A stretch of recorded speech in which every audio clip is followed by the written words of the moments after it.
One Pride, what's going on? It's your boy, T. Back at it again with another episode of Talking with T. Let's get into it. Let's get after it, man. On this channel, we talk about Detroit sports and we chase down the best version of ourselves. So that interests you, do me a favor and hit that like button and hit that subscribe button. It really helps the channel grow and get in the algorithm. And I really appreciate you for taking the time out of your day to rock with me, T. So let's dive right in the video. Today we're going to be recapping episode 3 of Hard Knocks, the things I liked, the things I didn't like. So let's dive right into the video.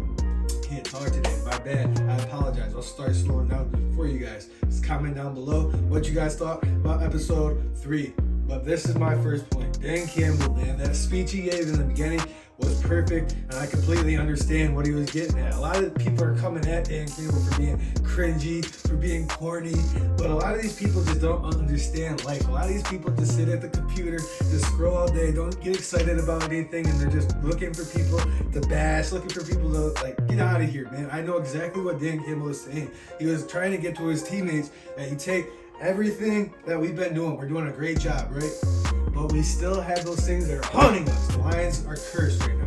The Lions got to break that curse, and that's what Dan Campbell's trying to get at. Not to say that Dan Campbell thinks we're cursed, but he's trying to get all those losing, where the Lions lose at the last second, where the Lions got all these things because they didn't make one more single play, and he's trying to get that to translate over. It's the little things. It's every single thing you do translates over to a win. And here's something I can attest to. I saw an interview a couple years ago with Hall of Famer Ed Reed, former safety for the Baltimore Ravens. When they won the Super Bowl the one year, he said it's the little things. It's picking up everything in the locker room. It's making sure your locker's clean. It's the details. It's the small details. And that's what Dan Campbell is trying to instill and show these young teams. The Lions are a very young team. A lot of these players are under 25 years old. So he's teaching them the right ways. And when you practice that hard, when you're going that hard, it's got to translate over to the games. And it was translating over into these joint practices, but we'll get into that later on in the video.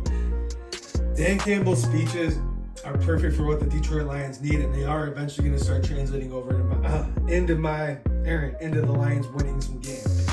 Dan Campbell is talking about how clear his vision of where this team's going. My vision is just as clear, because the Lions, you can almost feel it. You can feel it. The players feel what Dan Campbell's saying. You can see what Dan Campbell believes in his team, and that's all you need. A belief and working hard. And watch what happens with this Detroit Lions team. We are, you know what, cursed, but we'll see. Eventually, it's got to translate over. If this regime doesn't want the Detroit Lions, I don't know who can.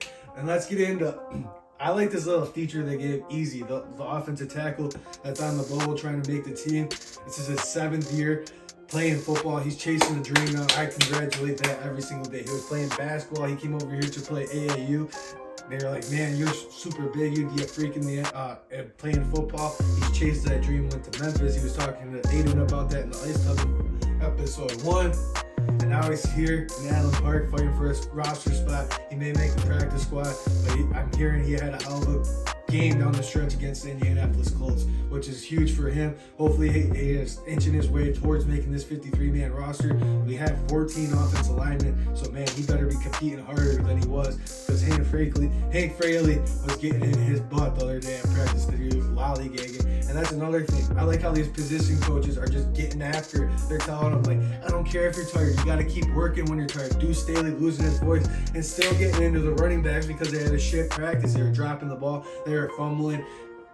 This is perfect, man. And I'm happy that even when Deuce lost his voice, they were still listening to him. He sounded like a weasel. You just couldn't really understand him because he was wheezing in and out because he lost his voice, but they were still looking him in the eye and taking every single word he took serious.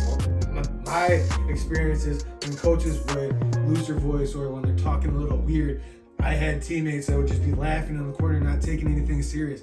These Lions players are taking everything that these position coaches are saying serious, and this eventually has got to translate over to the Detroit Lions winning some games, in my honest opinion.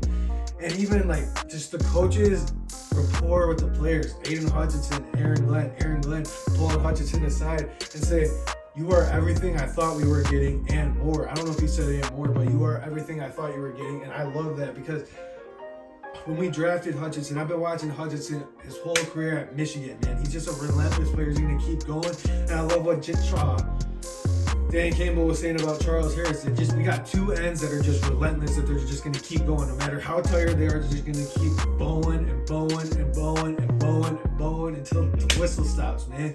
I'm excited for this, man.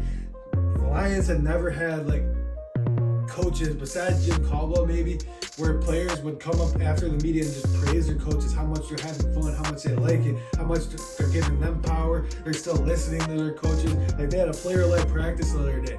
That's never happened in the NFL. Maybe happened before, but it's just uncommon. And the Lions said they had some good work out there. Dan Campbell was still out there, so they weren't like completely coachless, but they got good work. And it goes to show that the player or the coaches are trusting us, and that's going to go a long way for the players to trust their coaches. Jamal Williams is just as intense as Dan Campbell. Dan Campbell had to pipe him down a little bit. I love the energy. I love the energy that the Detroit Lions are playing for, because you know what that shows me? That this team is embodying what Dan Campbell is all about. They're embracing the message. They're embracing the intensity. And this is awesome. I'm so excited for this Lions team. I can't wait for the season to start. Hopefully we stay healthy this final week. I'm going to knock on wood right now, because if we stay healthy, the sky's the limit for this team. Not saying we're going to the Super Bowl, but 7 wins, in my opinion, is a huge upgrade. And my vision is just as clear as Dan Campbell's, man. And I loved how Dan Campbell, when they brought the comedian, got a little roasted, man. The whole team was loving it. That guy was hilarious. Josh Adams and like Aaron Glenn was loving it. Dan Campbell, I'm sure, was laughing too, because he's like, I'm not touching you if you got 3 toes and 1 ass cheek. I wouldn't touch anyone like that. I'd be running away, because I'd be like, that's a monster.